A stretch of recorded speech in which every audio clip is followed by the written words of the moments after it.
"You get nothing," Jason's voice cut through the quiet office like a blade. I hadn't even sat down properly when his words landed on me sharp, certain, almost rehearsed. My hands were still trembling from grief, from the weight of losing Edward just days ago. And yet in that moment it wasn't grief I felt most. It was erasure, as if 12 years of love, of caregiving, of standing beside my husband through sickness and strength had been wiped clean with a single sentence. I didn't argue. I couldn't. Then Margaret Collins adjusted her glasses, her voice calm but firm.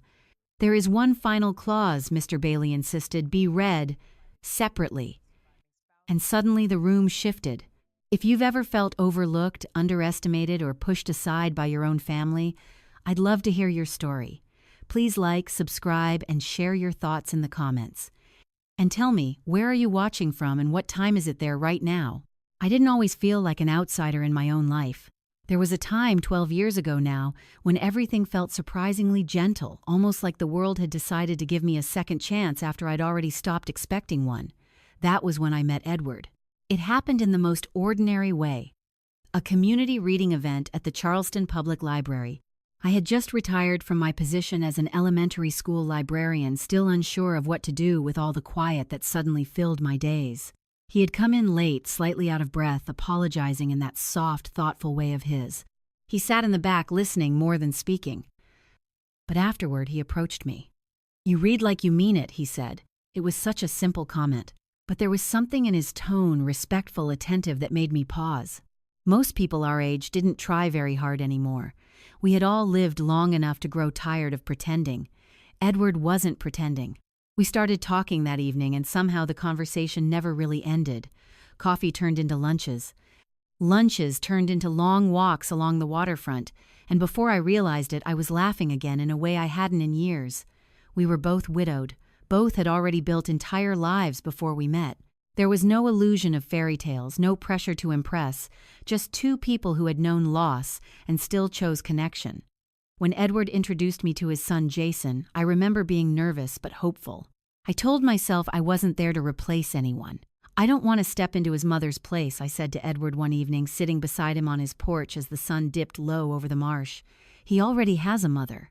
I just want to be someone respectful in his life." Edward reached for my hand, his thumb brushing gently across my knuckles. "That's more than enough," he said. At first, Jason was polite, distant but polite. He shook my hand firmly the first time we met, his expression carefully neutral. He asked me about my work, nodded at the right moments, and even smiled once or twice. But it was the kind of smile that never quite reached the eyes. Still, I told myself it would take time. He was in his 30s then. A grown man with his own life, his own memories of his mother, his own expectations. I didn't blame him for being cautious. If anything, I respected it. So I kept my distance. I didn't insert myself into their traditions. I didn't try to host holidays or make decisions that weren't mine to make. When we all sat at the same table, I spoke when spoken to. I listened more than I talked. I thought that was the right thing to do. But something shifted after Edward and I got married. It wasn't immediate. It wasn't loud. It was subtle. Jason stopped asking questions. He stopped looking at me when I spoke. There were small moments, easy to dismiss if you didn't want to see them clearly. A delayed response. A conversation that continued as if I hadn't said anything. A glance exchanged between him and Rebecca that made me feel like I had missed a private joke. Rebecca came into the picture about a year after our wedding. She was elegant, always perfectly put together. The kind of woman who seemed to glide into a room rather than walk into it. Her voice was soft, controlled, and always measured, never careless with her words. But there was something else there too. Something beneath the surface. The first time we met, she hugged me lightly, her perfume lingering just a little too long. "It's so nice to finally meet you," she said, smiling warmly. But then she added, almost as an afterthought, "I've heard a lot." I remember the way that sentence sat in the air between us. I didn't ask what she meant. I didn't want to. Over time, the tension became harder to ignore. Holiday dinners felt like performances. Jason would sit across from me, speaking mostly to his father, rarely acknowledging my presence unless it was necessary. Rebecca, on the other hand, was always polite, never crossing a line outright, but her kindness had edges. "You must have so much free time now that you're retired," she once said, tilting her head slightly as she sipped her wine. It sounded innocent, but something in the way she said it made it feel like an accusation rather than a comment. I smiled anyway. "Yes," I said softly. "More time to read.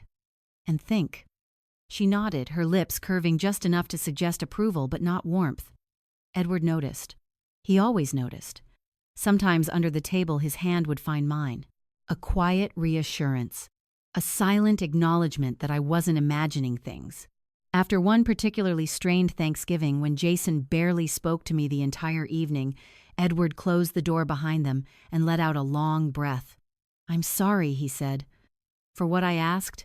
For not stopping it sooner." I looked at him surprised. "You didn't do anything wrong." He shook his head slowly. "I should have made it clearer," he said. "You're my wife. You belong here." Those words stayed with me.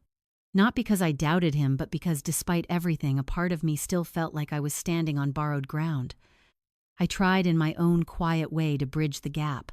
I remembered Jason's birthday every year, sent thoughtful gifts, asked about his work.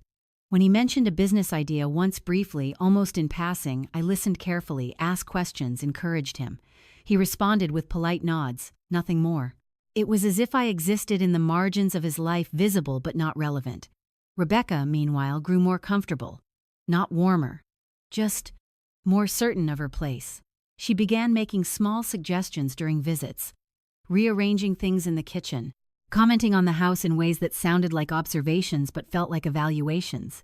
"This is such a large space for just two people," she said one afternoon, running her fingers along the back of a dining chair. "Have you ever thought about simplifying?" Edward's expression tightened just slightly. "We like our space," he replied. She smiled unbothered. "Of course," she said, just thinking ahead. I remember that phrase, just thinking ahead. At the time, I told myself I was overthinking it, that families were complicated, that blending lives later in life came with its own set of quiet tensions, that not every relationship needed to be close to be functional. But looking back now, sitting in that lawyer's office hearing Jason's voice echo in my head, "You get nothing," I realized something I didn't want to admit back then. It wasn't distance. It wasn't discomfort.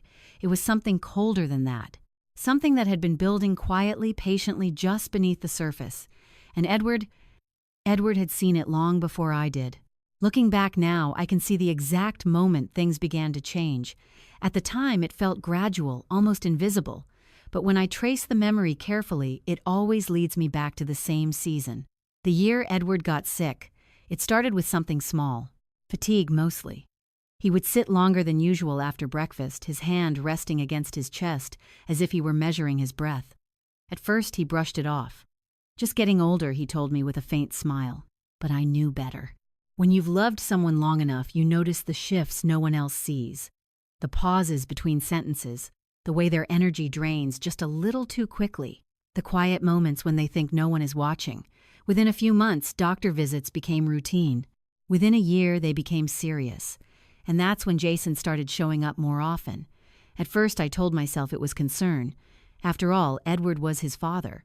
Of course he would come around more. Of course he would want to be present. But something about it didn't feel right. Jason didn't ask about Edward's pain. He asked about timelines. "How long are they saying recovery will take?" he said one afternoon, standing in the doorway of Edward's study, arms crossed. Edward was resting in the bedroom, and I was sorting through medication instructions at the kitchen table. "It depends," I answered carefully. "We're still figuring things out." Jason nodded slowly, but his eyes didn't soften. "And the house," he continued, as if the thought had simply followed the first. "Is everything in your name or still in his?" I looked up then. The question sat between us like something heavy and misplaced. "I'm not sure that's something we need to discuss right now," I said. He shrugged. "I'm just trying to understand how things are structured." That was the word he used. Structured. Not cared for. Not protected. Structured. I told myself not to overreact. People handled fear differently. Some became emotional. Others became practical. Maybe this was Jason's way of coping. But then Rebecca started coming with him. And that's when the tone shifted. She arrived with casseroles, neatly labeled containers, and a voice that carried just enough sympathy to sound sincere. "How are you holding up?" she asked me, placing a gentle hand on my arm. "I'm managing," I said. She smiled. "You're very strong." It sounded like a compliment. But there was something else underneath it. Something observant, measuring. Over time, her visits became more frequent, and with them came small changes. She began opening cabinets without asking, rearranging items in the pantry. Once I came into the kitchen and found her going through a stack of mail that had been sitting unopened on the counter. "Oh," she said lightly when she noticed me. "I was just organizing things. There's so much paperwork it can get overwhelming." I walked over slowly and took the letters from her hands. "I'll take care of it," I said. She didn't argue, but she didn't apologize either. Jason, meanwhile, grew more direct. He started asking about Edward's investments, his accounts, his business contacts. Sometimes he asked Edward directly. Other times he asked me when Edward was too tired to respond. "Does he still have that partnership stake downtown?" Jason asked one evening, leaning against the wall while I adjusted Edward's blankets. "Yes," I said, "as far as I know." Jason nodded, then glanced at Edward. "You should probably start thinking about consolidating some of that," he said. "Make things easier, cleaner." Edward didn't answer right away. He just looked at his son for a long moment, longer than felt comfortable. Then he said quietly, "Things are already handled." Jason smiled. But it wasn't a warm smile. "Handled doesn't always mean efficient," he replied. That was the first time I saw it clearly. Not concern, not care, control. After that, the house began to feel different. Not unsafe, but watched. There were moments when I would walk into a room and conversations would stop mid-sentence. Jason and Rebecca would exchange a quick glance, then shift topics. Once I noticed a folder missing from Edward's desk. It wasn't anything dramatic, just a simple brown folder he kept tucked beneath a stack of papers. But I had seen him use it before, carefully, deliberately. I asked him about it later that evening. His brow furrowed slightly. "I moved it," he said at first. But then he paused. "Or, I thought I did." We searched together quietly, neither of us saying what we were both beginning to feel. We never found it. That night, after Jason and Rebecca had left, Edward sat in his chair by the window, staring out into the dark. "I don't like this," he said finally. I stood beside him. "Like what?" He exhaled slowly. "The way things feel," he said. "The way he's looking at everything." I didn't respond right away, because I knew exactly what he meant. "It's probably just stress," I said gently. "He's worried." Edward shook his head. "No," he said, "worry doesn't look like that."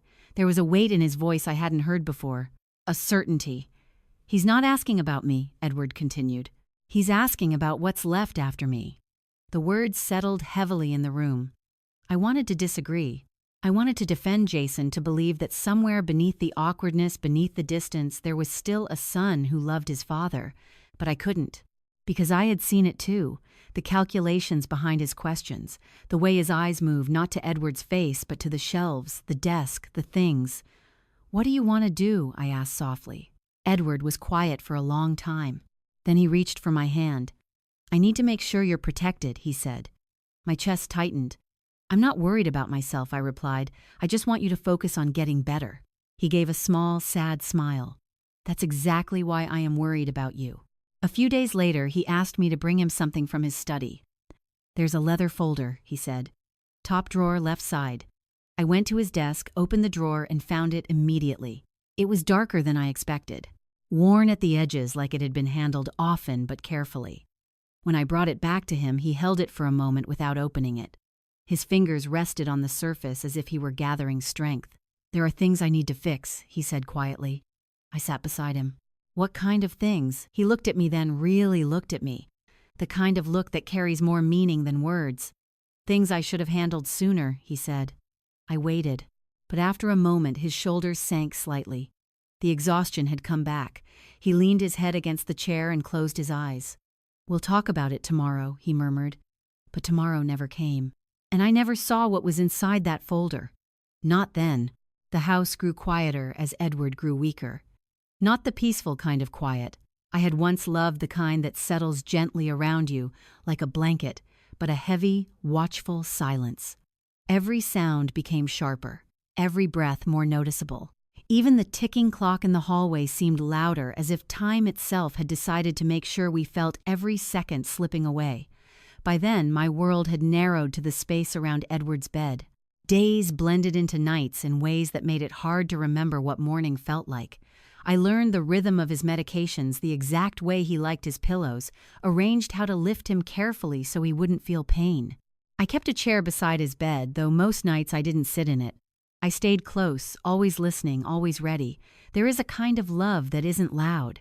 It doesn't announce itself or demand recognition.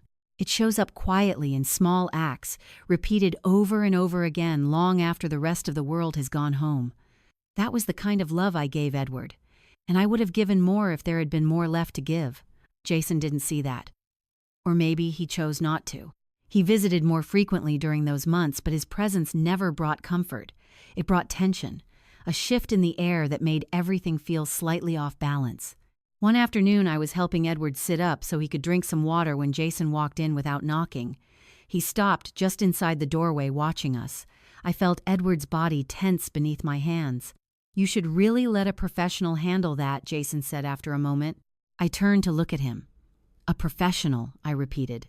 "A nurse," he clarified, "or a caregiver, someone trained." I adjusted the glass in Edward's hand and made sure he was steady before answering. "I am taking care of him," I said calmly. Jason let out a quiet breath, the kind that wasn't quite a sigh but carried frustration. "That's exactly my point," he said. "You're too close to this. You're not objective." I stared at him, unsure if I had heard correctly. "Objective," I said. "This isn't about emotion," he continued, stepping further into the room. "This is about making sure things are handled properly." Things. That was the word he used. Not his father. Not Edward. Things. Edward lowered the glass slowly, his hand trembling slightly. "I'm right here, Jason," he said, his voice thin but steady. Jason glanced at him as if he had almost forgotten he was in the room. "I know," he replied. "I'm just saying we need to be realistic." There was something about the way he said, "we," that unsettled me, as if decisions had already been made, as if I had already been removed from them. "I think you should leave," I said quietly. Jason looked at me, then really looked this time, and for a brief moment I saw it clearly. Not grief, not fear, annoyance. "You don't get to decide that," he said. Before I could respond, Edward spoke again. "She does," he said. The room went still. Jason's jaw tightened, but he didn't argue. Not directly. Instead, he nodded once sharply and turned toward the door. "We'll talk about this later," he said. It didn't sound like a suggestion. It sounded like a warning. After he left, the silence returned, but it felt heavier than before. Edward leaned back against the pillows, his eyes closing briefly. "I'm sorry," he murmured. I reached for his hand. "You don't need to apologize," I said. But he shook his head. "I should have set clearer boundaries," he said. "A long time ago." I didn't answer. Because in that moment I understood something I hadn't wanted to admit before. This wasn't new. It had been building. Slowly, quietly, and now it was no longer hiding. Over the next few weeks, Jason's visits became more controlled but not kinder. He stopped confronting me directly. Instead, he began speaking around me, discussing things with Edward as if I weren't in the room, using language that sounded reasonable on the surface but carried something sharper underneath. "We should probably start organizing paperwork," he said one evening, "just to make things easier later." Edward didn't respond. Jason continued anyway. "There's no point in leaving things complicated. It just creates problems for everyone." I stood by the window, listening, my hands clasped tightly together. I wanted to interrupt, to say something, but I didn't, because I could feel Edward watching me, waiting, not for me to fight, but for me to stay steady. And so I did, but inside something was shifting. Not anger, not yet, something quieter, a growing awareness. Rebecca, meanwhile, became more involved in ways that felt increasingly invasive. She began staying longer during visits. Sometimes she would arrive earlier than Jason, letting herself in with a spare key Edward had given them years ago. One afternoon, I walked into the living room and found her sitting at Edward's desk. The leather folder was open in front of her. My heart stopped. "What are you doing?" I asked. She looked up, completely unbothered. "Oh," she said lightly. "I was just trying to help organize things." I stepped closer. "That's not yours to go through." She tilted her head slightly, studying me. "I'm part of the family," she said. The words were calm, but the message was not. I reached forward and closed the folder gently but firmly. "I'll take care of this," I said. For a moment, neither of us moved. Then she smiled, not warmly, but politely. "Of course," she said, standing up. "I didn't mean to overstep." But she had, and she knew it. That night after they left, I brought the folder back to Edward. He looked at it for a long time. "Did they open it?" he asked quietly. "Yes," I said.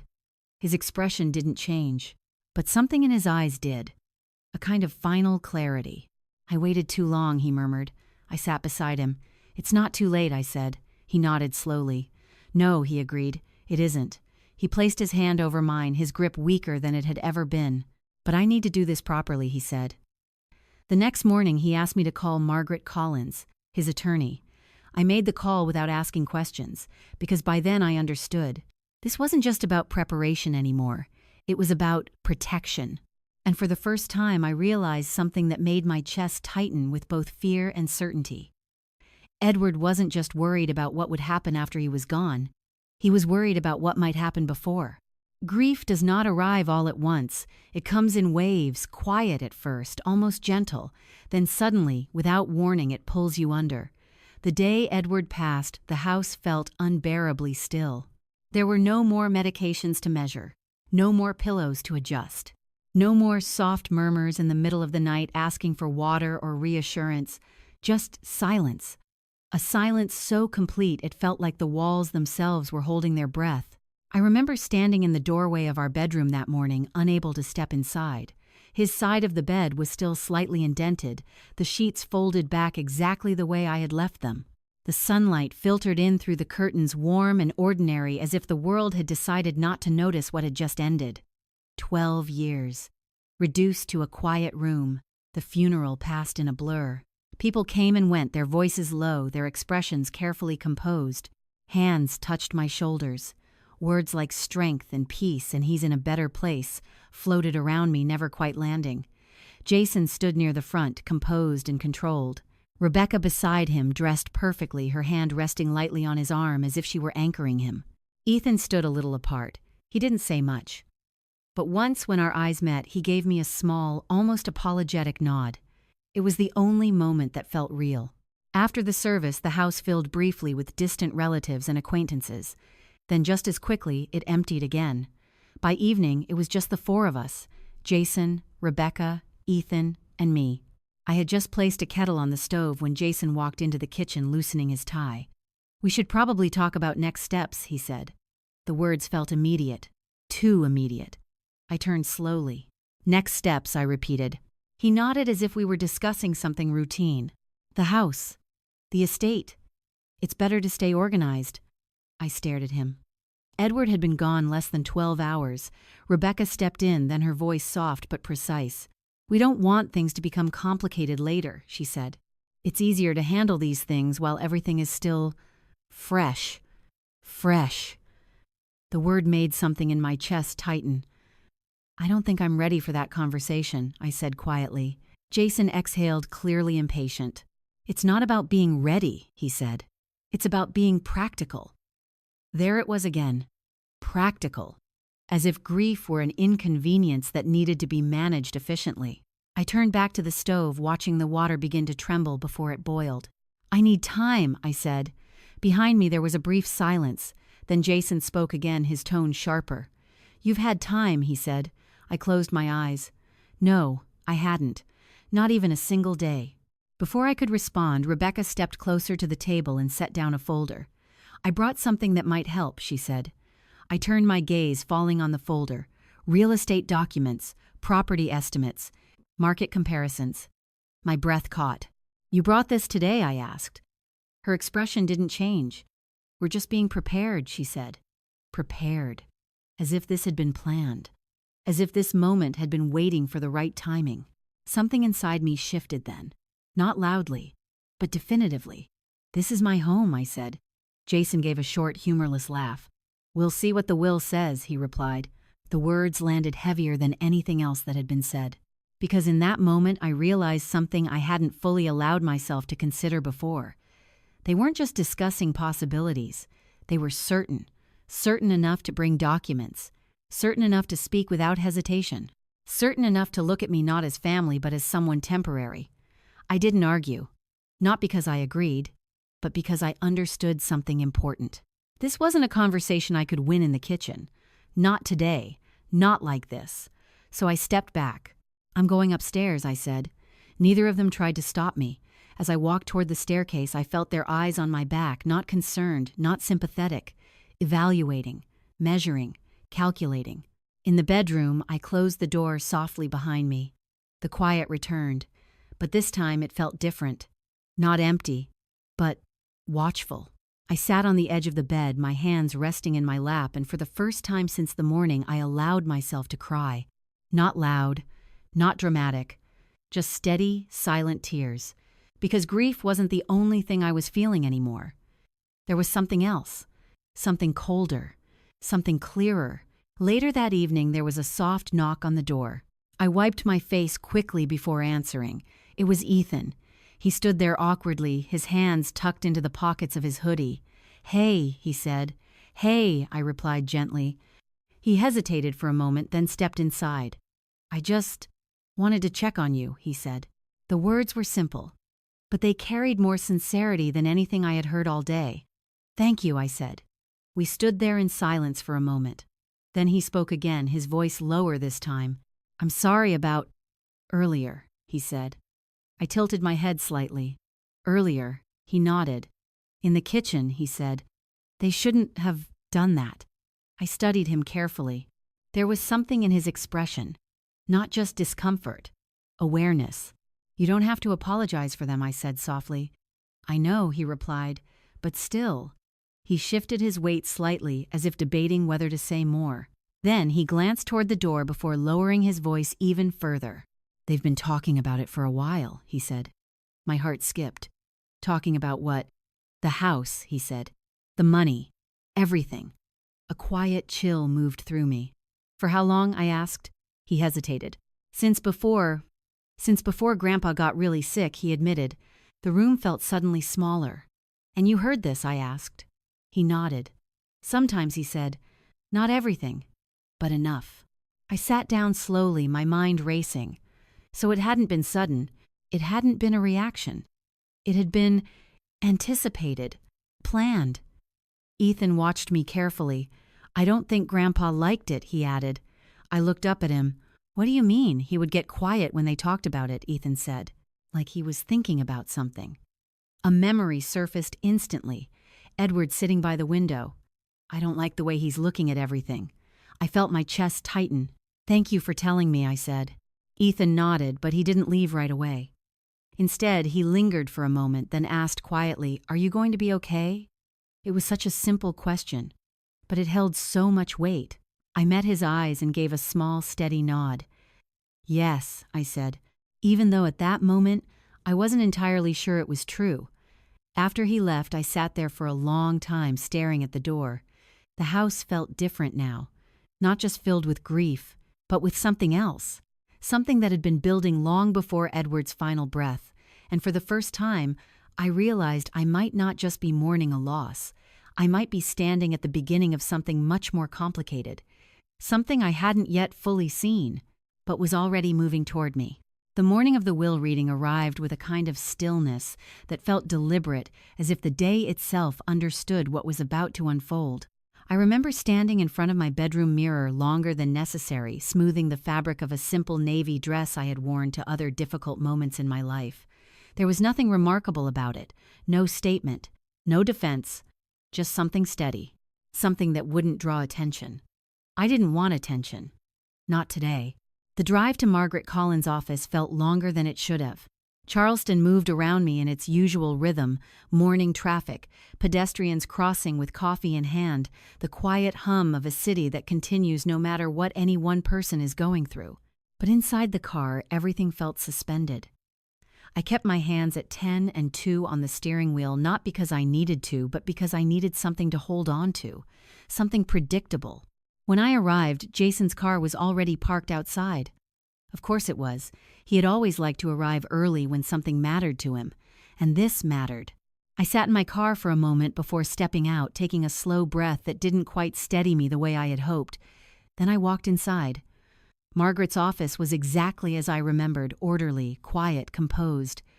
Shelves lined with legal volumes neatly arranged, files, a large wooden desk that carried the weight of years of decisions.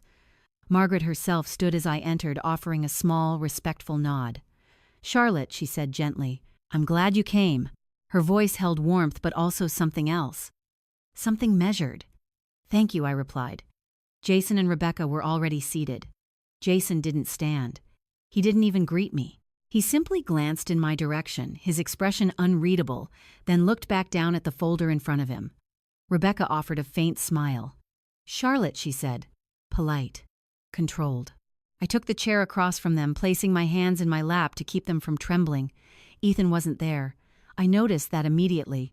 For some reason, his absence felt significant. Margaret waited until we were all settled before sitting down herself. She adjusted a stack of documents, her movements precise, deliberate. As you know, she began, her voice calm and professional. "We are here to review the last will and testament of Edward Bailey." The words landed softly but heavily. Last will and testament. Final. Irrevocable. I swallowed, my throat tightening. Margaret continued outlining the structure of the estate. Her tone was steady, neutral as she moved through the formal language. There were charitable donations Edward had arranged, quiet contributions to organizations he had always supported.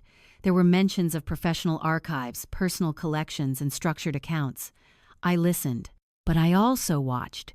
Jason leaned forward slightly, his attention sharp, focused, not emotional, expectant.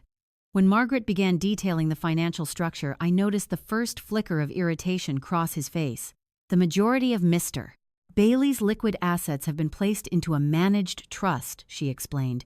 "Access to those funds will be distributed under specific conditions." Jason shifted in his seat. "What kind of conditions?" he asked. Margaret didn't look up from the document. "Conditions related to long-term financial stability, responsibility, and documented need," she said. Jason let out a short breath. "That's unnecessary," he said. Margaret paused briefly before continuing, unbothered. "The trust is designed to protect the integrity of the estate over time." I could feel the tension beginning to rise. Rebecca placed a hand lightly on Jason's arm as if to calm him, but her eyes were fixed on Margaret with sharp attention. "And the house?" Jason asked. Margaret turned a page. "We will come to that," she said. The room felt tighter, more focused. Margaret continued reading, moving carefully through each section. Every word seemed intentional, every sentence measured. Then she reached the part I hadn't known how to prepare for. "Regarding the primary residence," she said. Jason leaned forward slightly. I felt my hands tighten in my lap. Margaret opened her mouth to continue, but Jason spoke first. "You can skip the formalities," he said, his voice cutting through the room. "We already know how this goes." Margaret looked up. "I would prefer to proceed in order," she replied calmly. Jason shook his head. "No," he said. "Let's not pretend." He turned toward me then. Fully, for the first time since I had entered the room, and what I saw in his expression made something inside me go very still. Confidence, not uncertainty, not curiosity. Certainty. "You get nothing," he said. The words landed with a finality that echoed through the room. For a moment I didn't react. I couldn't, because something about the way he said it, so assured, so absolute, made it feel less like an insult and more like a conclusion he had already accepted as fact. Rebecca didn't interrupt. She didn't correct him. She simply watched, waiting. Margaret's gaze remained steady. "Mr. Bailey," she said, her tone, "even I would ask that you allow me to finish reading the document." Jason leaned back slightly, crossing his arms. "Go ahead," he said, "but it's not going to change anything." I felt my chest tighten, not from anger, not even from humiliation, but from something else. A slow, dawning realization. They knew something, or at least they believed they did. Strongly enough to speak without hesitation. Strongly enough to treat this moment not as uncertainty, but as confirmation. I lowered my gaze briefly, focusing on the edge of the table. 12 years, reduced to a sentence. You get nothing. I thought of Edward. Of the nights I sat beside him. Of the way his hand would search for mine even when he was half asleep. Of the quiet promises we never needed to say out loud. And for a moment, just a moment, I wondered if I had been wrong. If maybe, in his attempt to keep peace, Edward had left things unresolved. If maybe I had misunderstood the depth of what we were. The room was silent, heavy. Then Margaret closed the document in front of her. The sound was soft, but it shifted everything. "There is one final clause," she said. Jason didn't move, but I saw it, the smallest flicker of hesitation. Margaret folded her hands neatly on the table.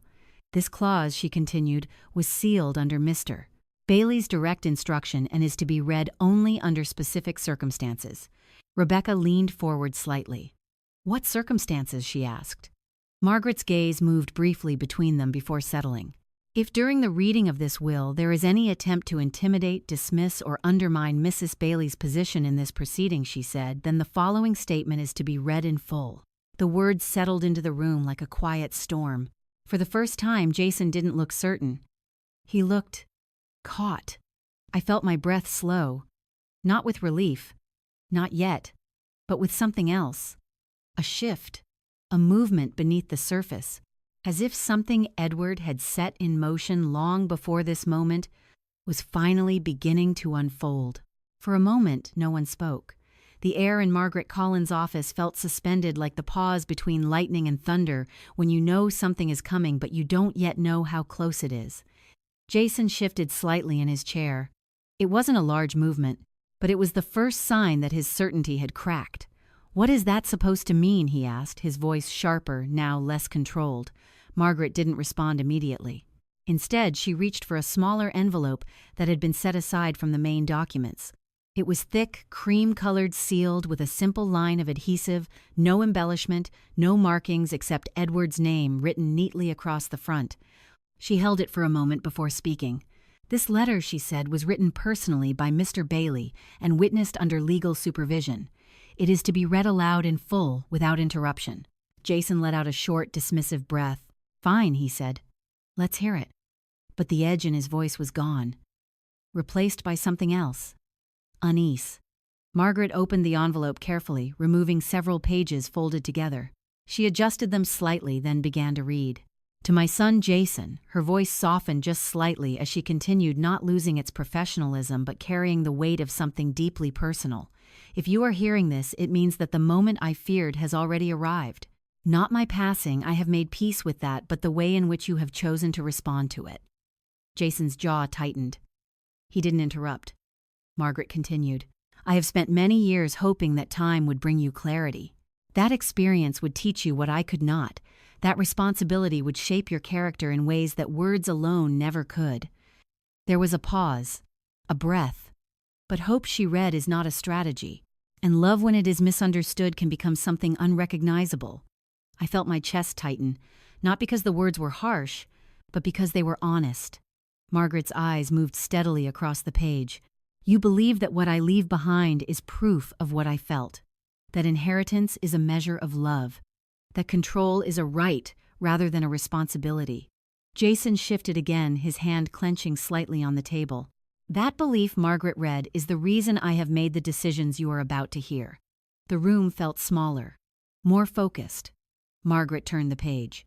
"Charlotte," she continued, and my name sounded different in Edward's words, softer, fuller, as if he were standing beside me again. "If you are hearing this, then I am no longer there to say what I should have said more often." My breath caught.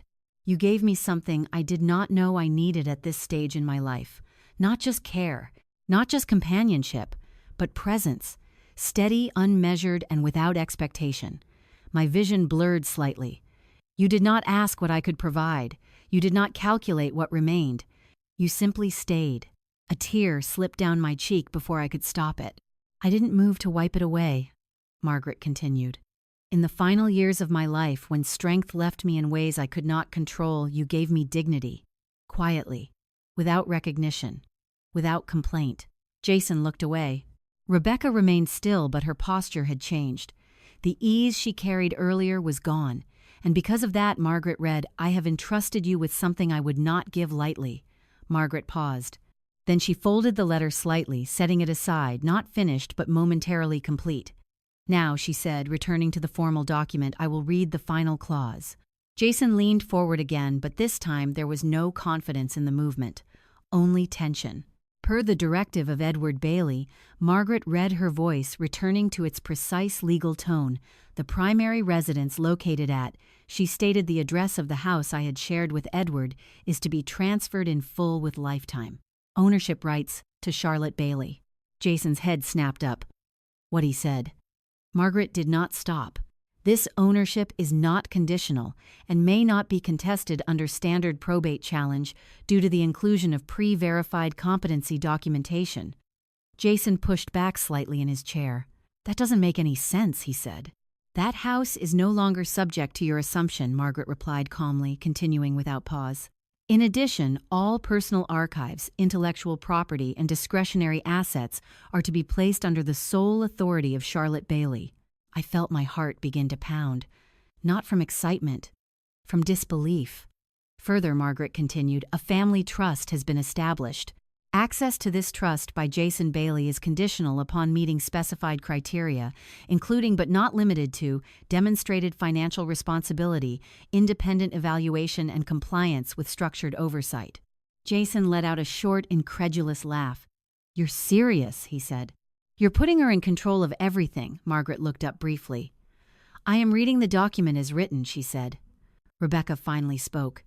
This is highly unusual, she said, her voice controlled but tight. There must be some mistake. There is no mistake, Margaret replied. Jason shook his head, running a hand through his hair. This is manipulation, he said. She got to him. She changed things at the end. The accusation landed in the room, but it didn't carry the same weight it might have earlier. Because now, there was context. Margaret reached for another document. Mr. Bailey anticipated that claim, she said. She placed the paper on the table. Attached are medical evaluations conducted independently over the past year, confirming full mental competence at the time of all revisions. Jason didn't reach for it. He just stared, as if the ground beneath him had shifted too suddenly to process. Margaret continued. In addition, all amendments were executed under legal supervision with witnesses present. Silence followed, heavy, final. I sat there, my hands still in my lap but no longer trembling. Because something inside me had changed. Not just relief, not just validation, understanding. Edward hadn't acted impulsively. He hadn't been influenced. He had seen everything. The questions, the pressure, the quiet calculations. And he had responded not with anger but with clarity. Jason leaned forward again, but this time his voice was lower, tighter. So what you're saying, I get nothing, he asked. Margaret shook her head slightly. That is not what the document states, she replied. Jason let out a bitter breath.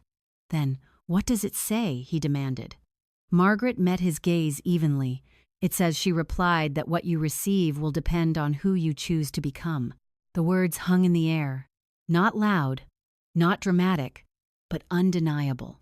For the first time since I had walked into that room, Jason had nothing to say. And I realized something then. Something that settled deep within me, steady and unshakable. He had been wrong. Not just about the will, but about everything that mattered. The silence after Margaret finished reading was unlike anything I had ever experienced. It wasn't just quiet. It was exposed. As if every assumption, every unspoken belief in that room had been pulled into the light and laid out where no one could pretend otherwise. Jason was the first to move. He pushed his chair back slightly, not enough to stand, but enough to create distance between himself and the table, as if the documents in front of him had suddenly become something dangerous. This isn't over, he said. His voice was lower now, but no less intense. Margaret didn't react. This is legally binding, she replied calmly. The will has been structured with multiple safeguards specifically to prevent unnecessary litigation. Jason let out a short, humorless laugh. Unnecessary, he repeated. You call this unnecessary? He gestured toward me, not aggressively but dismissively, as if I were part of a problem that needed correcting. She had no right to influence him like that, he continued. I felt the words land, but they didn't sting the way I expected. Not anymore. Because something had shifted. For the first time since Edward's death, I didn't feel like I was standing on unstable ground. I felt anchored. I didn't influence him, I said quietly. Jason turned to me immediately. Oh, please, he snapped. You were the only one around him at the end. You expect me to believe that had nothing to do with this? Before I could respond, Margaret spoke. Mr. Bailey, she said, her tone still composed, I would strongly advise you to consider your next words carefully. Jason clenched his jaw. Rebecca, who had remained unusually quiet until now, finally leaned forward. There's clearly more going on here, she said. We're not unreasonable people. If there's documentation, we'll review it. But this arrangement, she gestured toward the papers, it places an extraordinary amount of control in Charlotte's hands. Margaret nodded slightly. That is correct, she said. Rebecca's expression tightened just enough to reveal the tension beneath her polished exterior. And you don't see that as problematic, she asked. Margaret folded her hands neatly. I see it as intentional, she replied. The word landed with quiet authority. Intentional, not accidental, not emotional, deliberate. Jason shook his head again, this time more forcefully. No, he said. No, this doesn't make sense. He wouldn't do this. Not like this. But even as he said it, his voice lacked conviction. Because somewhere beneath the frustration he knew, Edward had done exactly this, and he had done it for a reason.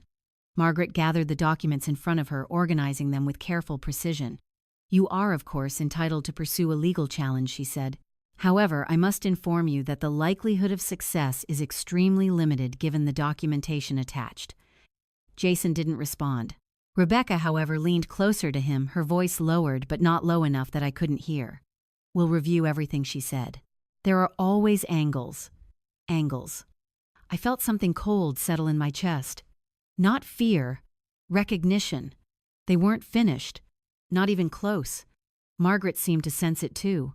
I would also advise, she added, that any further actions be taken with full awareness of the evidentiary record Mr. Bailey has left behind. Jason's eyes flicked toward her. What does that mean? He asked. Margaret held his gaze. It means, she said evenly, that your father documented more than you may be aware of. The room went still again. Jason didn't ask for clarification. He didn't need to, because whatever confidence he had walked in with was gone. The meeting ended shortly after that. Not with resolution, but with a kind of quiet fracture. Jason stood abruptly, gathering his things without looking at me. Rebecca followed, her posture still controlled, but her movements sharper now, less fluid. As they reached the door, Jason paused. For a moment I thought he might say something, but he didn't. He just left. Rebecca lingered a second longer. She turned slightly, her eyes meeting mine. There was no warmth there. No pretense. Just calculation. This isn't finished, she said softly. Then she was gone. The door closed behind them with a quiet click, and just like that, the room felt different, lighter. Margaret exhaled slowly, removing her glasses and setting them on the desk. You handled that very well, she said. I let out a breath I hadn't realized I was holding. I didn't do anything, I replied. She gave a small, knowing smile. Sometimes, she said, not reacting is the most powerful response. I sat there for a moment, trying to process everything that had just happened. The words, the letter, the clause. It all felt unreal. I didn't know, I said finally, about any of this. Margaret nodded. He wanted it that way, she said. He was very clear about protecting you, not just financially, but emotionally. My throat tightened. He knew, I said quietly. Margaret didn't ask what I meant. She simply nodded again. Yes, she said. He knew. I stood slowly, my legs still unsteady but stronger than before. Thank you, I said. For everything. Margaret met my gaze. He trusted you, she said. That matters more than anything written on paper. I left her office with that sentence echoing in my mind. Outside, the air felt different. Cooler. Sharper. As if the world had shifted slightly, just enough for me to notice. I got into my car and sat there for a moment, my hands resting lightly on the steering wheel. For the first time in days, I didn't feel lost. I felt aware. Aware of what had been happening around me. Aware of what Edward had seen. Aware of what might still be coming. Because this wasn't over. Jason's expression before he left had made that clear. And Rebecca's words, this isn't finished. They weren't a threat. They were a promise. When I finally drove home, the house greeted me with its familiar quiet. But it no longer felt empty. It felt different. Not because Edward was gone, but because something he had left behind was now unfolding. I stepped inside, closing the door gently behind me. The sunlight stretched across the floor, warm and steady. For a moment, I just stood there, taking it in. Then, as I moved toward the living room, I noticed something on the small table near the door. A folded piece of paper. My name written on the front. In handwriting I didn't recognize. My heart skipped. I picked it up slowly, turning it over in my hands. There was no envelope, just the paper. And for reasons I couldn't explain, I hesitated. Because something told me this wasn't random. This wasn't nothing. This was another piece, another layer, another step into whatever Edward had prepared. And as I stood there, the house quiet around me, I realized something I hadn't fully understood before. This wasn't just about a will, it was about truth. And I was only beginning to uncover it. I stood in the entryway for longer than I should have, the folded piece of paper resting lightly in my hand as if it carried more weight than it physically could. The house was quiet. Too quiet. Not the peaceful quiet I had once known, but the kind that makes every small sound feel amplified. The faint hum of the refrigerator, the distant ticking of the hallway clock, the soft creak of the floor beneath my feet as I shifted my weight. My name was written clearly on the front of the paper. Not Edward's handwriting, not Jason's, and certainly not Rebecca's. I turned it over slowly. Still no envelope. No indication of where it had come from. Only that it had been placed here. Deliberately. Carefully. For me. A quiet unease settled in my chest, not fear exactly, but awareness. The kind that tells you something matters even before you understand why. I unfolded it. The message was short. Simple. Check the study desk. Bottom drawer. Left side. No signature. No explanation. Just instructions. I stared at the words, my mind already moving ahead of me, connecting pieces I hadn't fully allowed myself to consider until now. The study. Edward's study. My heart began to beat faster, not out of panic but anticipation. Because suddenly something made sense. The leather folder. The one Edward had asked for. The one Rebecca had been going through. The one that had been moved, or taken, or hidden. I didn't hesitate any longer. I walked down the hallway, each step feeling more deliberate than the last until I reached the study door. For a moment I paused, my hand resting lightly on the knob. This room had always been Edward's space, not off limits but respected. It still smelled faintly of his cologne, of paper, of wood polish. I pushed the door open slowly. The room looked exactly as it had the last time I stood there. Neat, ordered, unchanged. But now I was looking at it differently. Not as a place of memory, but as a place of answers. I crossed to the desk, my eyes moving immediately to the drawers. Top drawer, nothing unusual. Middle drawer, pens, notebooks, old receipts. Then bottom drawer, left side. I knelt slightly, pulling it open carefully. At first glance it looked empty, but something felt off, too clean, too intentional. I ran my fingers along the inside edge, and then I felt it. A slight ridge. Barely noticeable. I pressed gently. There was a soft click, and a hidden panel shifted. My breath caught. Behind it, tucked carefully out of sight, was a small black flash drive. For a moment I just stared at it, because I knew, without question. This wasn't accidental. Edward had placed it here. Not for Jason, not for Rebecca. For me. My hand trembled slightly as I picked it up. It was warm from the room, but it felt heavier than it should have. I stood slowly, closing the drawer behind me, my mind already racing ahead. The note. Who had left it, Ethan? It had to be Ethan. He was the only one who would have known something was hidden. The only one who would have understood that I needed to find it. A quiet wave of emotion moved through me. Not just gratitude, but something deeper. Trust. I carried the flash drive into the living room, my steps careful, almost reverent. I sat down at Edward's old desk, the one he had rarely used at home, and turned on the laptop. The screen flickered to life, casting a soft glow across the room. For a moment I hesitated, because once I opened this, things would change. There would be no going back to not knowing. But then I thought of Jason's voice. You get nothing. And I thought of Edward, of his quiet certainty. Of the way he had said, I need to make sure you're protected. I inserted the drive. The computer recognized it immediately. A single folder appeared on the screen. No label, just a date. I clicked it. Inside were several files, documents, audio recordings, scanned images. I opened the first document. My eyes moved quickly across the screen. Financial records, loan agreements, account summaries. At first, I didn't fully understand what I was looking at. Then I saw the name, Jason Bailey. My breath caught. I scrolled further. There were multiple entries.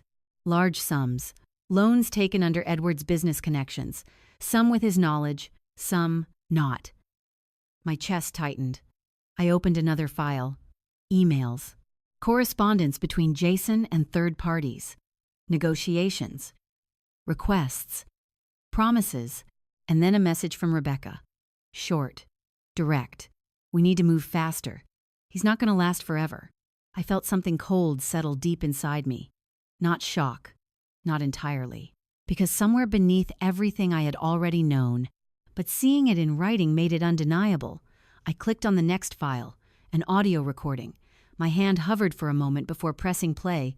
Edward's voice filled the room, softer than I remembered, weaker, but unmistakably his. "If you're listening to this," he said, "then Charlotte has found what I left behind." My eyes filled instantly. "I didn't want to believe it at first," he continued, "not about my own son." There was a pause, a quiet breath. But the numbers don't lie. And neither does the pressure. I closed my eyes briefly, listening. "He's in trouble," Edward said, "more than he's willing to admit." I opened them again, staring at the screen. "And Rebecca," he added, his voice tightening slightly, "she's pushing him. Harder than he realizes." Another pause. "I've tried to help him before," he said, quietly, without making it public. I thought he would learn. My throat tightened. He didn't. The words hung in the air. Final. Resolved. "And now," Edward continued, "I have to make a different choice." I felt tears slipping down my face again, but I didn't move to wipe them away. "Charlotte," he said. "My name." Soft. Steady. "If you're hearing this, it means I trusted you to see the truth." My chest ached. "Not just about him," he said, "but about yourself." The room felt smaller, closer. "You never asked for anything," he continued. "And that's why I know you'll do what's right." The recording ended. Silence returned. But it wasn't the same silence as before. This one was filled with answers, with clarity, with truth. I sat there for a long time, staring at the screen, my mind slowly piecing everything together. Jason's confidence, Rebecca's urgency, the missing folder, the pressure, the will. It wasn't just about inheritance. It never had been. It was about control. And they had been trying to take it long before Edward was gone. A quiet realization settled over me then, heavy, but steady. This wasn't over, not even close, because now I knew what Edward knew, and that changed everything. Sleep didn't come easily that night. I lay in the same bed Edward and I had shared for years, staring at the ceiling as shadows from the streetlight outside shifted slowly across it. Every time I closed my eyes, I saw numbers, documents, fragments of conversations, pieces of truth that no longer felt abstract but immediate. Jason wasn't just entitled. He was desperate. And desperation has a way of turning people into something unrecognizable. By morning, I understood one thing clearly. This was no longer just about grief. This was about what came next. I made coffee I didn't really want and sat at the kitchen table, the flash drive beside me like a quiet witness. I had replayed Edward's recording 3 times already. Each time I heard something new, not in his words, but in his tone. He wasn't angry. He was resolved. That frightened me more than anger would have. At exactly 9:00 a.m., my phone rang. Margaret Collins. I answered immediately. "Good morning, Charlotte," she said. "Good morning," I replied, my voice steadier than I felt. There was a brief pause. "I imagine yesterday was a lot to process," she said. "That's one way to put it," I said softly. Another pause. "Has anything changed since we spoke?" she asked carefully. I looked at the flash drive. "Yes," I said. Silence on the other end. Then quietly, "Tell me." I didn't rush. I explained what I had found, the note, the hidden compartment, the flash drive, the files, the recording. I didn't embellish. I didn't speculate. I simply told her the truth. Margaret didn't interrupt once. When I finished, there was a longer silence. Then she spoke, her voice lower, now more focused. "That aligns with what Edward suspected," she said. My chest tightened. "He told you?" I asked. "Not everything," she replied, "but enough." I closed my eyes briefly. "He knew before I did," I said. "Yes," she said gently. "He did." Another pause. "Charlotte," she continued, "I need to be very clear with you. What you've found is significant. Potentially very significant. I already knew that. But hearing it said out loud made it real in a different way. "What happens now?" I asked. Margaret's tone shifted, less reflective, more precise. Now she said, "We prepare." "For what?" "For a challenge," she replied. The word landed exactly where I expected it to. "They're going to contest the will," I said. "I would be surprised if they didn't," she said. I nodded slowly, even though she couldn't see me. "And the evidence?" I asked. "It changes the landscape," she said. "But we need to handle it carefully. If this becomes part of a legal proceeding, it must be introduced properly." I understood. This wasn't just about truth anymore. It was about timing, strategy, control. "I trust you," I said. "I know," she replied. "And I won't take that lightly." We ended the call shortly after. I sat there for a moment, letting the quiet settle around me again. Then there was a knock at the door. Soft, hesitant. I stood and walked toward it, my mind already guessing who it might be. When I opened the door, it was Diane. She stood there with a paper bag in one hand and concern written openly across her face. "I figured you hadn't eaten," she said. I almost smiled. Diane Foster had been my neighbor for years. She was the kind of person who didn't ask if you needed help. She simply showed up. "Come in," I said. She stepped inside, placing the bag on the kitchen counter. "I brought muffins," she said. "And coffee. Better than whatever you probably made yourself." I let out a quiet breath. "Thank you," I said. She studied me for a moment. "You look like you didn't sleep," she said. "I didn't," I admitted. She nodded. "Do you want to talk about it?" I hesitated. Not because I didn't trust her, but because once I started talking, I wouldn't be able to stop. And I wasn't sure I was ready for that. "I found something," I said finally. Her expression sharpened. "What kind of something Edward left behind?" I said. I didn't give her all the details. Not yet. But I told her enough for her to understand that this wasn't just a family disagreement anymore.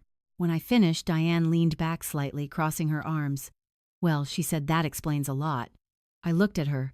"What do you mean I never trusted the way Jason looked at this house?" she said. "Not once." Her bluntness caught me off guard, but it also grounded me.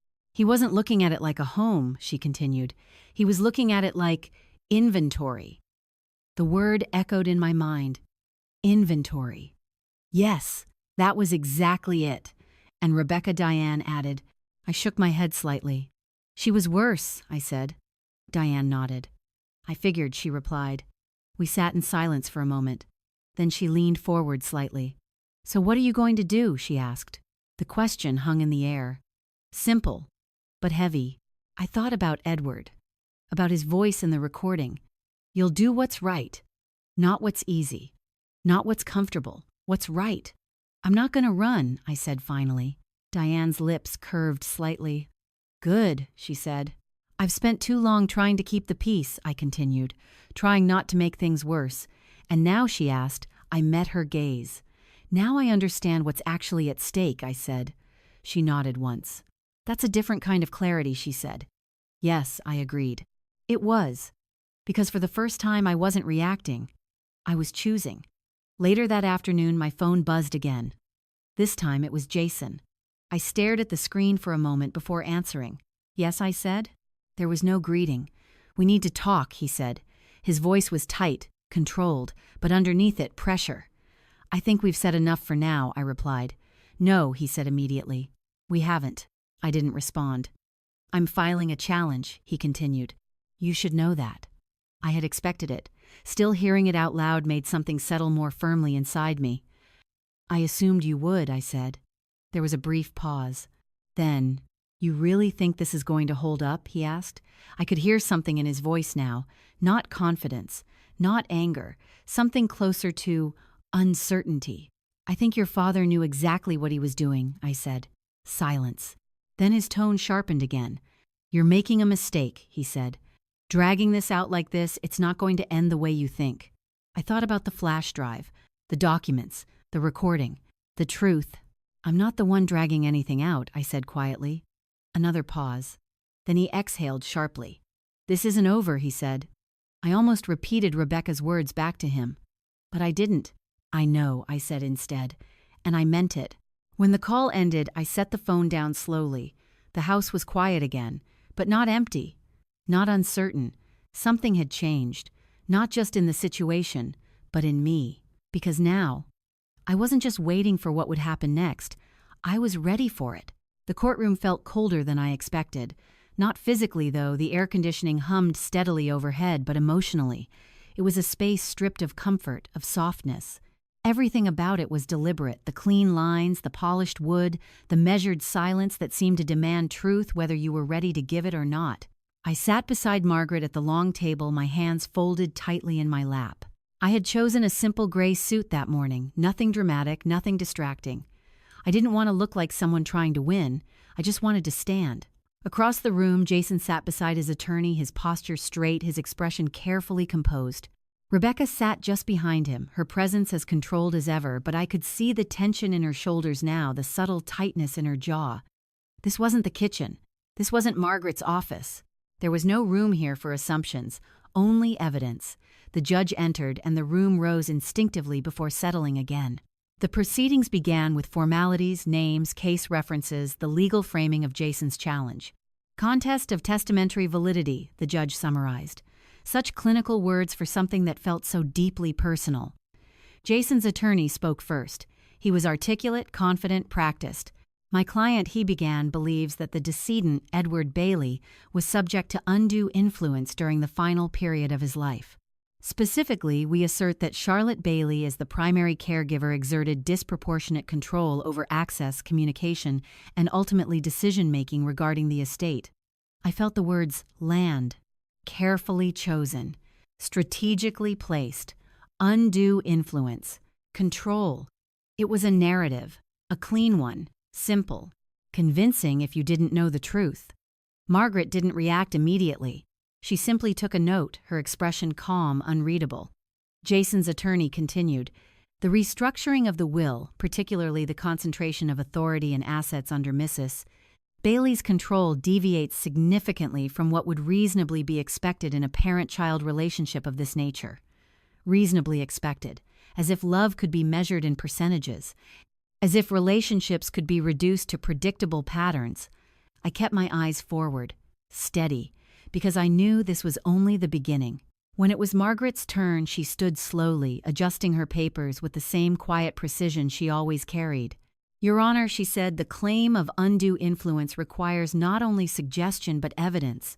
Evidence of coercion, manipulation, or incapacity. She paused. We will demonstrate that none of those conditions existed. Her voice was calm, but firm, unshakable. She began with the documentation, medical evaluations, independent assessments conducted over the course of Edward's final year. Each one confirming the same thing, clear cognitive function, full awareness, capacity. Jason's attorney objected to the interpretation but not the existence of the documents, because they were real and they were strong. Margaret then introduced the timeline of will amendments, each revision dated, witnessed, verified, not rushed, not sudden, a progression, a decision made over time, not under pressure. I saw Jason shift slightly in his seat. For the first time since the hearing began, his composure wasn't perfect. Then came the harder part. Testimony. I was called first. My heart pounded as I stood, but my steps remained steady as I moved to the witness stand. I swore to tell the truth. And then I did. Margaret guided me gently at first. Questions about my relationship with Edward. How we met. How we lived. What the final years had been like. I spoke plainly. No embellishment, no performance, just truth. Yes, I cared for him, I said. Yes, I was with him most of the time. No, I never restricted access. Yes, Jason visited. No, I did not interfere with their conversations. Each answer felt like placing a stone, building something solid, unmovable. Then came the cross-examination. Jason's attorney approached carefully, his tone polite but pointed. "Mrs. Bailey," he began, "would you agree that you were the primary decision-maker in the household during Mr. Bailey's final months?" I paused. "Not the primary decision-maker," I said. "The primary caregiver." He nodded slightly. "But in practical terms, you controlled his environment, correct?" "I supported his environment," I replied. "There's a difference." A faint ripple moved through the room. He adjusted his approach. "Did you ever discuss the will with Mr. Bailey?" he asked. "No," I said. "Not even once, no." "Did you ever express concern about your financial future after his passing?" I met his gaze. "No," I said. He studied me for a moment as if searching for something to press against. Then he stepped back. No further questions. I returned to my seat, my hands still steady, because I had nothing to hide. Next, Ethan. He walked into the courtroom more slowly than I had. You could see the weight of it on him, not fear, but conflict. He took the stand, his shoulders slightly tense, his eyes moving briefly toward Jason before settling forward. Margaret spoke gently. "Ethan," she said, "can you tell us about the conversations you overheard between your parents regarding your grandfather's estate?" He hesitated. "Just for a second." Then he nodded. "They talked about it a lot," he said. "How often?" Margaret asked. "Pretty often," he replied, "especially when they thought no one was listening." "What did they say?" she asked. Ethan swallowed. "They talked about the house," he said, "about selling it, about how much it was worth." Jason shifted in his seat. Rebecca's posture stiffened. "And when did these conversations begin?" Margaret asked. Ethan looked down briefly. "Before Grandpa got really sick," he said. The words landed heavily. Margaret nodded. "Did your grandfather ever express discomfort about these conversations?" she asked. Ethan nodded. "Yeah," he said quietly. "He didn't like it." Jason's attorney stood. "Objection, hearsay." The judge considered briefly. "Limited admission," he said. "Proceed." Margaret continued. "Ethan," she said, "did you find anything in your grandfather's study after his passing?" Ethan hesitated again, then nodded. "Yes," he said. "What did you find?" "A flash drive," he replied. The room shifted, subtly, but unmistakably. Margaret glanced briefly at me, then back at Ethan. "And what did you do with it?" she asked. "I gave it to Charlotte," he said. Jason's attorney stepped forward immediately. Objection, relevance, and chain of custody. Margaret was ready. "The contents will establish relevance," she said calmly. The judge nodded. "Proceed." Ethan stepped down shortly after. And just like that, the balance of the room had changed. Jason's narrative was no longer clean, no longer simple, because now there were cracks, and through those cracks, truth was beginning to show. As I sat there watching everything unfold, I realized something with quiet certainty. This wasn't just about defending Edward's will anymore. It was about revealing why it existed the way it did. And for the first time since this began, I wasn't afraid of that truth. I was ready for it. Kết thúc phần 11.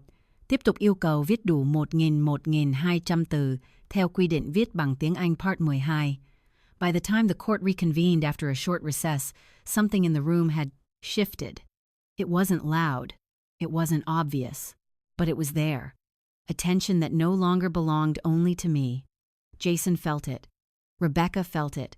Even their attorney, who had entered the room earlier with smooth confidence, now carried a sharper focus, a more cautious edge. Because Ethan's testimony had done something simple and powerful. It had introduced doubt, and in a courtroom, doubt changes everything. Margaret stood when the session resumed, her posture steady, her expression composed. "Your Honor," she said, "at this time we would like to introduce supplementary evidence supporting Mr. Bailey's intent and awareness regarding his estate decisions." The judge nodded. "Proceed." Margaret turned slightly, signaling to her assistant, who handed her a folder. I recognized it immediately. Not the leather one, but the contents, the files, the truth Edward had left behind. My chest tightened, not from fear, but from the weight of what was about to be revealed. Margaret approached the bench and handed over copies before returning to her position. "These documents," she continued, "include financial records, correspondence, and recorded statements prepared by Mr. Bailey prior to his passing. Jason's attorney stood quickly. Your Honor, we object to the introduction of these materials without proper foundation and verification. Margaret didn't raise her voice. Foundation will be established, she said calmly. The judge considered briefly, then nodded. Proceed with foundation. Margaret turned to me briefly, then back to the court. These materials were recovered from a secured location within Mr. Bailey's private study, she explained. A location not accessible to the general household and unknown to the contesting parties. Jason's gaze flicked toward me, sharp, suspicious. But there was something else beneath it now. Concern. Margaret continued.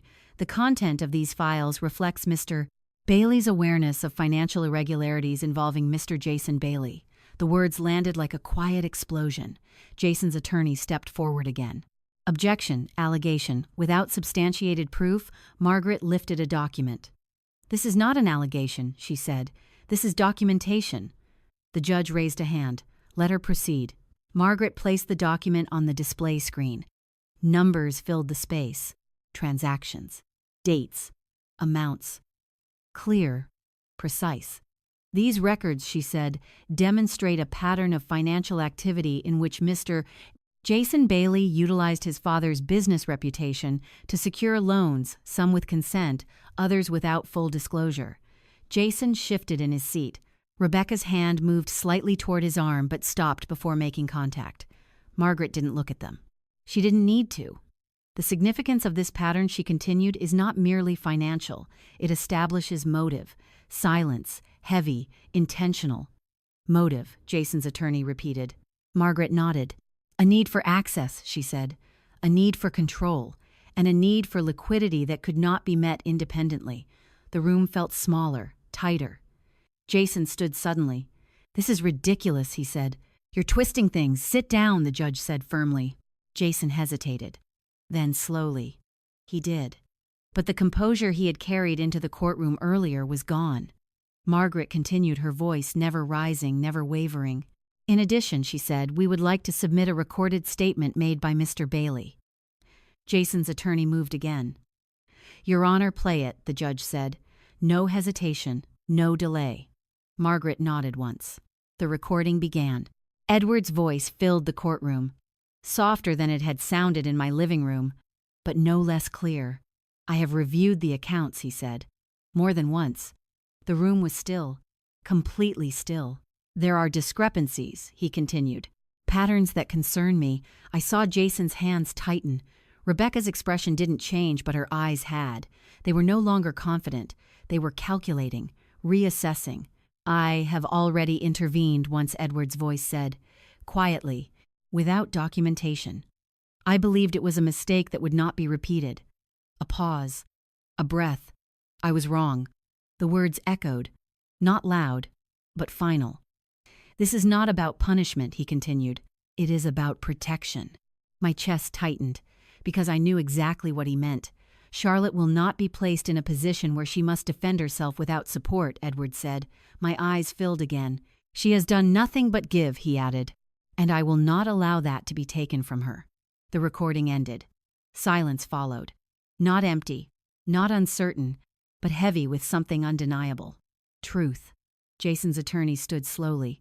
Your Honor, he said, we would like to request time to review the admissibility of this recording. The judge shook his head slightly.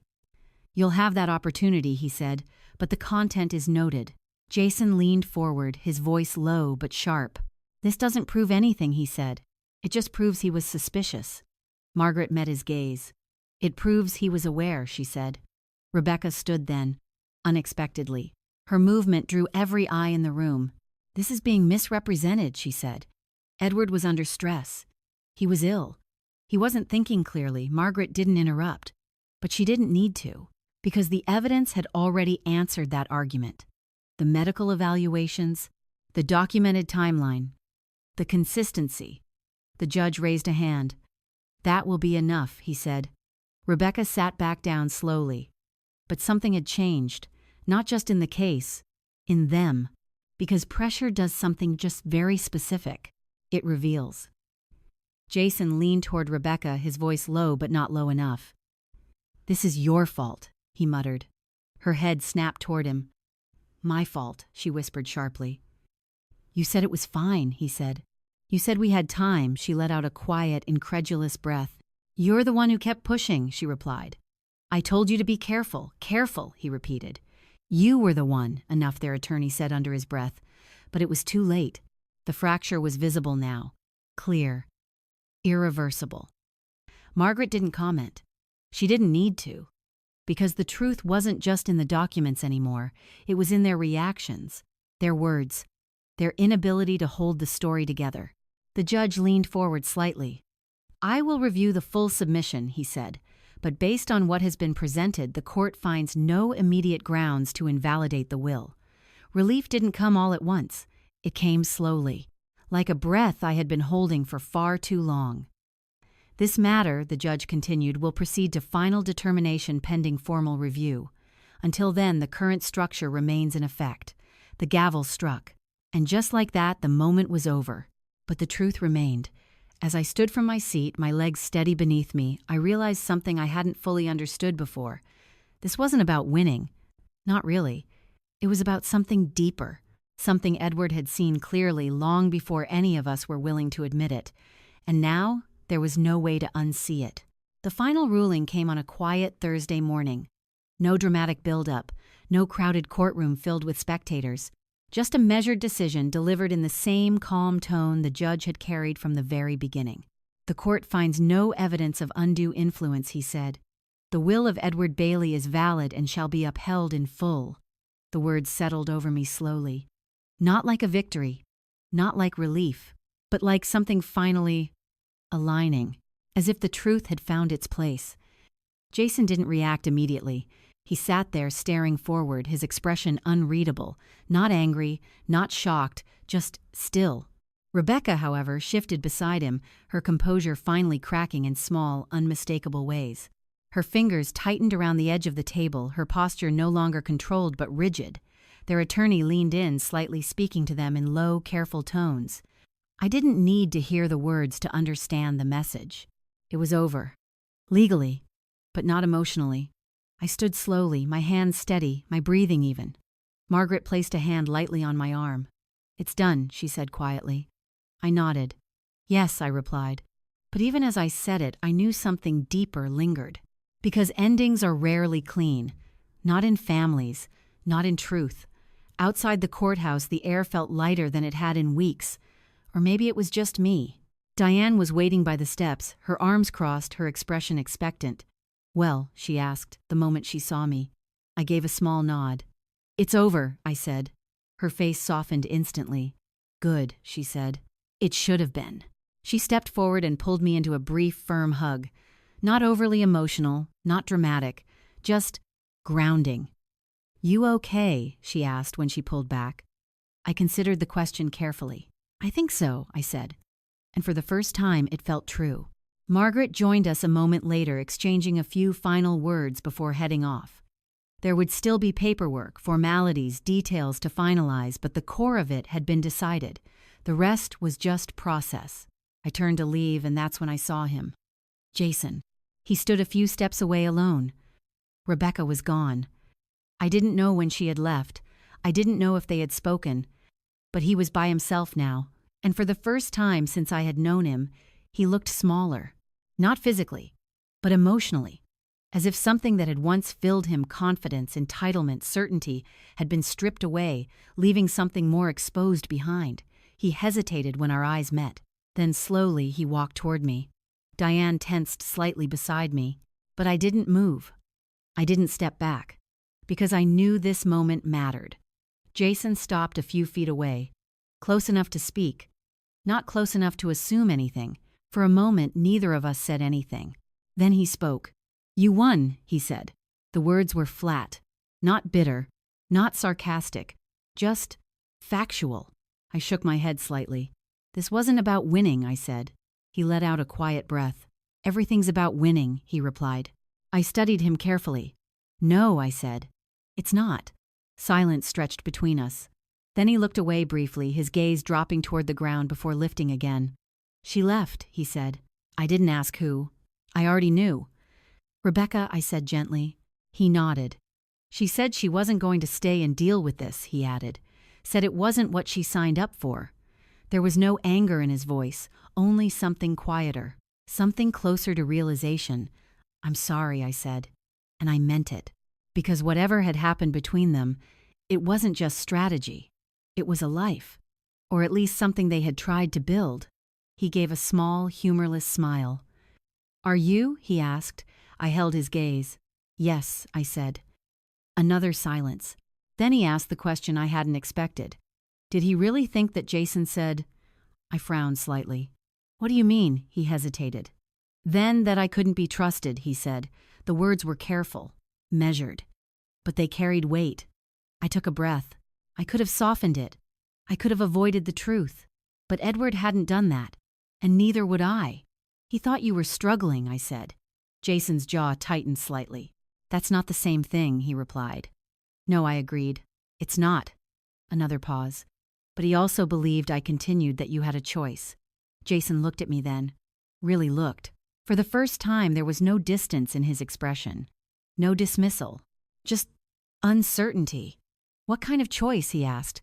"The kind that defines who you become," I said. The words weren't mine. Not entirely. They belonged to Edward. To the man who had seen this moment long before it arrived. Jason let out a slow breath, his shoulders dropping slightly. "I don't even know where to start," he admitted. The honesty in that sentence caught me off guard, because it wasn't defensive, it wasn't strategic, it was real. "You start by being honest," I said. "With yourself, not with me." He nodded slowly, then looked away again. There was nothing left to say. Not today, not yet, but something had shifted. Not completely, not permanently, but enough. Enough for a beginning. Before he turned to leave, he hesitated one last time. "What happens now?" he asked. I thought about that. About the house, the trust, the future, about everything Edward had left behind, and everything that still needed to be built. "That depends on what you do next," I said. He nodded once, then walked away. Not defeated, not redeemed, but changed. Diane stepped closer beside me. "Well," she said quietly, "that was something." I let out a small breath. "Yes," I said. "It was."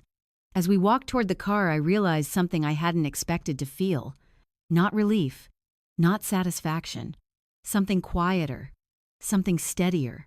A sense that the storm had passed, but the landscape had changed. And now, it was up to me to decide what to build in its place. The weeks that followed the court ruling were quieter than I expected, but not in the way a quiet house after victory might feel. The quiet now carried weight, a sense of space being reclaimed, of consequences settling into place, of a rhythm that had been missing for too long. I spent mornings tending to the garden, afternoons organizing Edward's study, and evenings reviewing the contents of the flash drive again, taking notes, making sense of the careful documentation he had left behind. It was meticulous work, deliberate and healing, and for the first time, it felt like I was building something for myself rather than merely protecting what Edward had left. Ethan started visiting more frequently. He was quieter now, but his presence had a purpose I hadn't noticed before. He would help me sort papers, organize bookshelves, even carry boxes from Edward's office. He rarely spoke about the past or about his parents. Instead, we worked in silence, but it was the kind of silence that felt supportive rather than suffocating. One afternoon, as we were moving some architectural sketches to a new cabinet, Ethan stopped and looked at me. His expression was uncertain but earnest. "Are you going to be okay living here?" he asked quietly. I smiled faintly, brushing a strand of hair behind my ear. "I will be. This was always home, and Edward trusted me to protect it. That's what I intend to do." He nodded, seeming to absorb the weight of that statement. Then he glanced at the sketches, and I noticed a flicker of admiration. "He really loved his work, didn't he?" "Yes," I said softly. "Every project, every building, every line on these papers, he put his heart into it. And now I get to make sure it's preserved." Ethan didn't respond at first, just returned to organizing the sketches. Then after a pause, he asked a question that had been lingering beneath the surface for weeks. "Do you think Jason will ever understand what he lost?" I stopped moving for a moment. The question was simple, but it carried more weight than Ethan could have known. I thought about Jason's posture in court, his deflated confidence after the judge's ruling, the way he had hesitated before leaving, and even the rare hint of remorse I had glimpsed in his eyes. "I don't know," I said honestly. But understanding isn't guaranteed. Sometimes people only realize what they've lost when it's too late to change it. He frowned slightly, processing the words. Do you forgive him? I looked at him carefully. Forgiveness wasn't simple. It wasn't immediate. But it wasn't about absolution either. It was about choice. I had a choice to hold on to bitterness or to release it and focus on building something better. Yes, I said finally. Not because he deserves it, but because I choose to move forward. Ethan nodded, his small hand brushing against a stack of architectural prints. I realized he was beginning to understand something subtle but vital, that family could be fractured, but that didn't mean you had to carry the pieces forever. As the days passed, I began to explore ways to honor Edward's legacy while creating purpose for myself. One evening, I drafted a plan to open a community reading room in his name, a place where people could access educational materials, learn about architecture and design, and discover the kind of curiosity Edward had always championed. It would also be a space to house portions of his personal archive, ensuring that his work and values were preserved and shared. Ethan was intrigued when I mentioned it. You mean, the house will have a library, he asked? Partly, I said. I want it to be more than that. A space for learning, for growth, and for people to see what can be accomplished when someone puts care and integrity into their work. He smiled faintly. I think Grandpa would have liked that. Yes, I agreed. And I want him to continue inspiring others, even if he's no longer here. In the following weeks, I met with local community leaders and library coordinators. I secured funding for renovations and began cataloging books, architectural sketches, and educational materials. Each item I handled reminded me of Edward, of the love and care that had gone into creating them. One afternoon, as I was arranging chairs for a small reading corner, I noticed a figure at the doorway. Jason. He didn't knock. He didn't announce himself. He simply stood there a few feet away, watching silently. For a moment, I thought about closing the door. I thought about the words he had said, the tension, the arguments, the challenge to the will. But something told me this was different. This visit wasn't about confrontation. Hello, I said calmly. He nodded. Hello, he replied, his voice quiet. He didn't step forward. He didn't demand anything. He just looked around, observing the organized space, the materials, the way I moved confidently within it. I didn't realize he left so much, he said after a moment. You didn't look for it, I said softly. He nodded again. No, I didn't want to. There was an awkward silence. Not tense, not uncomfortable, just honest. Do you want to sit? I asked. He shook his head. No, I just wanted to see it. I didn't press further. I continued placing books on the shelves, and he remained standing, observing. There was no performance, no dramatics, no argument, just recognition, however tentative. Finally, he spoke again. Charlotte, I'm sorry. For everything. I paused, considering the weight of those words. Not all apologies are fully earned. Not all forgiveness is immediate. But sometimes acknowledging fault is the first step toward understanding. I know, I said gently. It's a start. He nodded once, then turned and left, closing the door quietly behind him. I exhaled deeply, feeling a strange mixture of relief and melancholy. This encounter didn't erase the past. It didn't rewrite the years of tension and misunderstanding, but it marked a subtle shift, a recognition of consequences, and perhaps the faintest spark of change.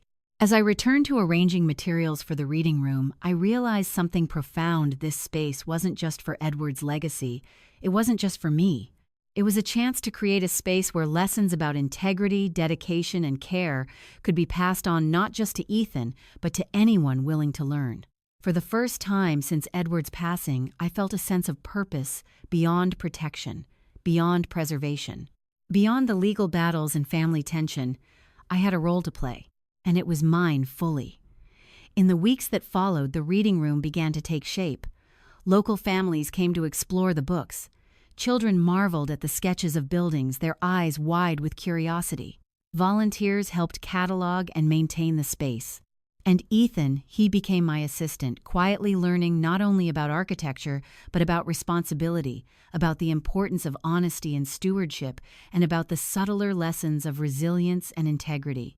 One evening, after a long day of sorting and organizing, I sat quietly in a chair near the front window. The room was empty, save for the soft hum of the lights and the distant sounds of the neighborhood outside. I thought about Jason, about Rebecca, about all that had happened, about Edward. And I realized something I hadn't fully allowed myself to feel until now. The inheritance was never about wealth. It had never been about control. It had been about truth, about accountability, about recognizing the right people to carry forward the legacy. And for the first time, I felt truly ready to embrace it, to nurture it, to transform it into something lasting, something meaningful, not just for me, but for everyone who might one day step into this space, who might discover that care, honesty, and dedication can create a foundation far stronger than wealth, far more enduring than privilege. And as I sat there, the shadows lengthening across the floor, I smiled faintly. Because in the end, being told I would get nothing had turned out to be the moment I discovered what could never be taken from me: dignity, purpose, and the courage to begin again. The months after the court ruling were a time of quiet rebuilding, not just for the house or the estate, but for me, for my own sense of purpose, of stability, of life beyond the battles over money and control. The Reading Room project had become a central focus, but it was more than bricks, books, and papers. It was Edward's legacy, yes, but also a space to reflect the values he and I had shared: honesty, diligence, care, and respect. Each morning I walked into the room, I reminded myself that I was not only preserving his life's work, but also creating something that could inspire others for generations. Ethan became a steady presence. He came on weekends helping with the organization, cataloging, and small administrative work. Slowly, he began to open up, sharing thoughts and reflections about his grandfather and the household. "He really cared about people, didn't he?" he said one day as he arranged a stack of architectural sketches, "even when it wasn't obvious." "Yes," I said, smiling softly, "and that's the kind of love that endures." He looked at me for a moment, the quiet contemplation in his eyes, making me realize how much he had witnessed, how much he had absorbed even as a teenager. He had learned lessons about integrity and responsibility that his parents had failed to teach him. I had been the one to guide him through the nuances of right and wrong, and now I was seeing the results in his careful attention, his thoughtfulness, his quiet sense of respect for what Edward had built. In the afternoons, I spent time going through Edward's personal archives: letters, sketches, personal notes. Each item I handled felt like a message from him across time, and I worked meticulously preserving everything for the reading room. There was satisfaction in the precision, the attention to detail, and the knowledge that every paper, every drawing, every word would be available to someone who wanted to learn. This work grounded me. It reminded me that life could continue to be purposeful even after immense loss. One afternoon, I noticed a figure lingering at the front door of the reading room. I turned to see Jason standing there. He didn't knock. He didn't announce himself. He simply watched quietly, taking in the space I had cultivated. His expression was neutral, but I could see the shift, the subtle recognition of effort, the faint acknowledgement of what he had ignored before. "Hello," I said calmly. He nodded. "Hello," he replied, his voice low. He did not enter at first. Instead, he took a few careful steps, observing the layout of the room, the arrangement of books and sketches, the meticulous organization of Edward's archives. I continued moving about the room, straightening items on shelves, arranging chairs, but kept my attention soft on him. I didn't know he left so much," he said quietly. "You didn't look for it," I said gently. Jason looked down at the floor. "No, I didn't want to. I thought I understood it all already." I considered his words carefully. It was true that he had walked into this entire process carrying assumptions, arrogance, and entitlement. But standing here now in the quiet of this space, he was beginning to realize how much he had underestimated not just Edward, but the responsibilities he had ignored. "Do you forgive him?" he asked suddenly, his eyes meeting mine, a fragile honesty in his voice. I shook my head slightly, considering the question. Forgiveness isn't automatic, and it doesn't erase the past, but it can release the weight of resentment, creating room for growth. I chose to answer truthfully. "Yes," I said finally. "Not because he deserves it, but because I need to move forward." Jason's face softened, but there was still a measure of humility in his stance, a recognition that he could not undo what had been done, nor could he control the consequences of his previous choices. "I want you to know," he said after a pause, "that I see now what I missed. What I should have done." I nodded gently. "The past is gone, but the present, We can shape together. He hesitated, looking at the sketches, the shelves of books, the careful organization of Edward's legacy. I understand why he trusted you," he said softly. "Yes," I said, "he always did." For the first time in years, I felt a sense of calm around him. Not triumph, not dominance, just recognition. He had witnessed the truth, however difficult, and he had the opportunity to respond with humility. Over the following weeks, I continued to develop the reading room. Local families, students, and enthusiasts of architecture began to visit. Children marveled at Edward's sketches and models, their eyes wide with curiosity and excitement. Volunteers helped to catalog and maintain the collection. And Ethan continued to learn quietly alongside me, absorbing the values and lessons that had been neglected in his upbringing. He asked questions, made thoughtful observations, and approached the work with patience and care. I also began organizing community workshops, inviting local educators and designers to share knowledge and mentorship. The reading room transformed from a private memorial into a living, breathing space of learning and inspiration. Each day brought new opportunities to shape the environment, to preserve Edward's vision, and to provide guidance and encouragement to those who entered. One evening, after the space had emptied for the day, I sat quietly in one of the chairs near the front window. The room was bathed in the golden glow of the setting sun. The sketches, books, and models glimmered faintly in the light, carrying the weight of Edward's life, his vision, and his dedication. I thought about Jason, about Rebecca, about all the challenges, the legal battles, the tension, the betrayal, and I realized that Edward's final act had been far more than a legal decision. It had been a test of character integrity and the courage to choose responsibility over entitlement. I had passed that test not for wealth, not for power, but for purpose, and now I had the opportunity to extend that purpose to others. I thought about the many people who would visit this space, who would learn not just about architecture, but about the values embedded in Edward's work: dedication, honesty, diligence, and care. And I realized with a quiet satisfaction that the inheritance I had received was far greater than material wealth. It was trust. It was responsibility. It was the freedom to honor a life fully while shaping a new chapter with intention, integrity, and compassion. And in that moment, I knew deep in my heart that being told I would get nothing had been Edward's most profound gift. It had forced me to recognize my own strength, my own resilience, and the ability to choose purpose over bitterness, integrity over revenge, and healing over despair. As the sun dipped lower, casting long shadows across the room, I smiled softly. This was my beginning, built from the foundation of Edward's legacy, tempered by the trials we had endured and guided by the principles that mattered most.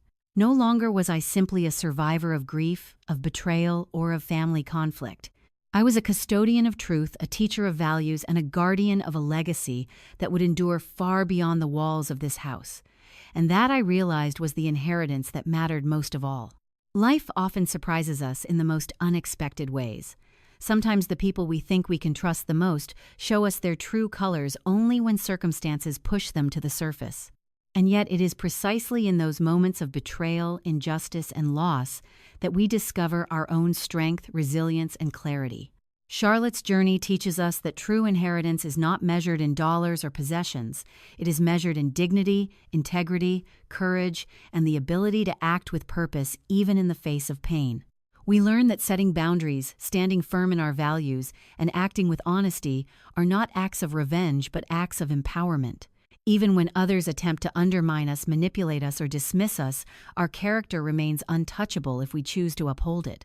Life also reminds us that forgiveness is a gift not given to others, but a liberation for ourselves. By releasing bitterness and refusing to carry resentment, we make room for growth, understanding, and meaningful action. Charlotte's story also shows the power of thoughtful legacy. The true value of our efforts lies not in control over others, but in the positive impact we leave behind, guiding the next generation, nurturing knowledge, and creating spaces where others can learn, grow, and find inspiration. Even when the past is painful, we have the choice to transform our experiences into purpose. Through care, patience, and perseverance, we can shape something lasting and meaningful from moments of loss or betrayal. If Charlotte's journey has touched you, inspired reflection, or reminded you of your own inner strength, I would love to hear your thoughts. How have you found courage in difficult times? Have you ever discovered your own resilience when facing betrayal or loss? Share your story or reflections in the comments below. It can inspire others as much as it inspires you. And if you want to follow more stories of resilience, justice, and personal empowerment, make sure to subscribe to the channel so you don't miss the lessons and journeys ahead. Life may take away what we expect, but it can also show us what we truly possess: our values, our courage, and our capacity to create meaning. Embrace that, and everything else becomes secondary.